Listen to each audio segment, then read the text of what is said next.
1501 में रुद्र प्रताप सिंह बुंदेला ने इस भवन का निर्माण करवाया था।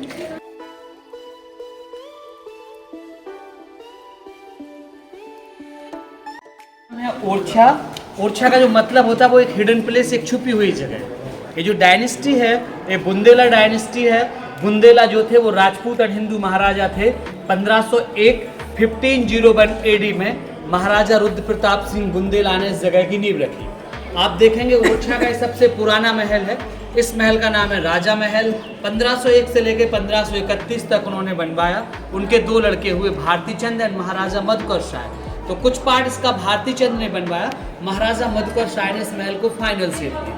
तो कुल मिला के 3 राजाओं ने 90 ईयर्स में राजा महल बनवा के तैयार किया।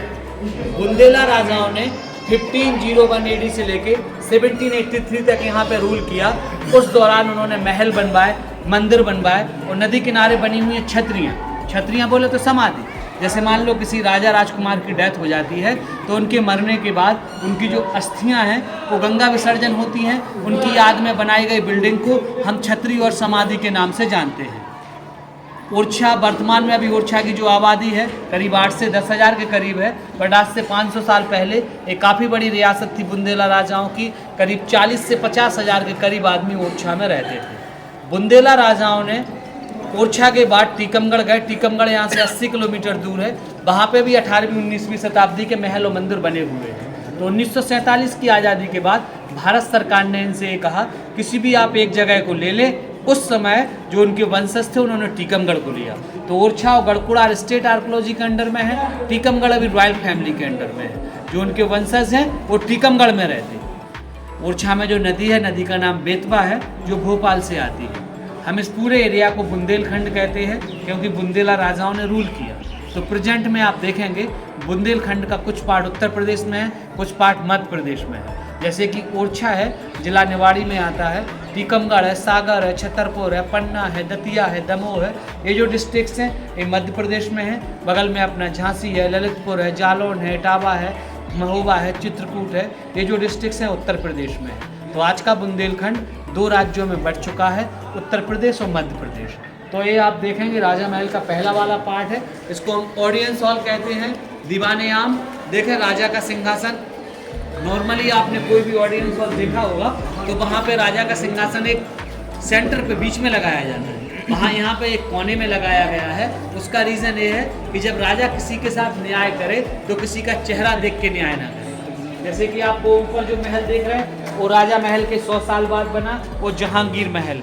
अकबर का बेटा जहांगीर जब ओरछा विजिट करने के लिए आया तो जहांगीर को वो महल गिफ्ट किया गया। तो उसमें जो आर्किटेक्चर का कॉम्बिनेशन है वो इंडो इस्लामिक आर्किटेक्चर है, हिंदू एंड इस्लामिक आर्किटेक्चर। जैसे कि आप देखेंगे जो डोम्स है, डोम्स इस्लामिक आर्किटेक्चर है। उसके ऊपर जो लोटस फ्लावर है वो हिंदू पहाड़ों की आपको जो रेंज नज़र आ रही है विंध्याचल रेंज है।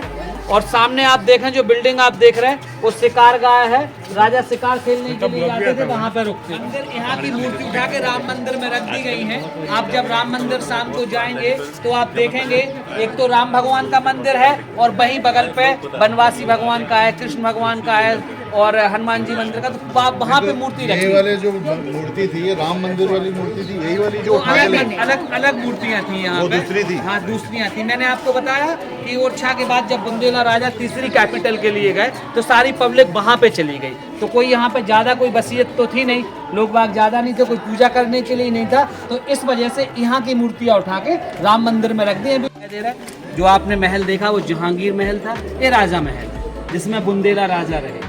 ये 16th सेंचुरी का है, उससे 100 साल पहले का है। राजा महल को 2 भागों में डिवाइड किया गया है। ये जो पहला वाला कोर्टयार्ड है मर्दाना और ये है जनाना। अभी आप देखेंगे रानी का कमरे में पेंटिंग आप देख लो, विष्णु भगवान के 10 अवतारों की पेंटिंग है। विष्णु भगवान के जो 10 अवतारों की पेंटिंग है, ये जो पहला अवतार है ये है मत्स्य मछली के रूप में। उसके बाद जो दूसरा अवतार है कच्छपतार कछुए के रूप में। उसके बाद जो तीसरा अवतार है वराह जगदीश्वर के रूप में। उसके बाद जो चौथा अवतार है वो है नरसिंह भगवान।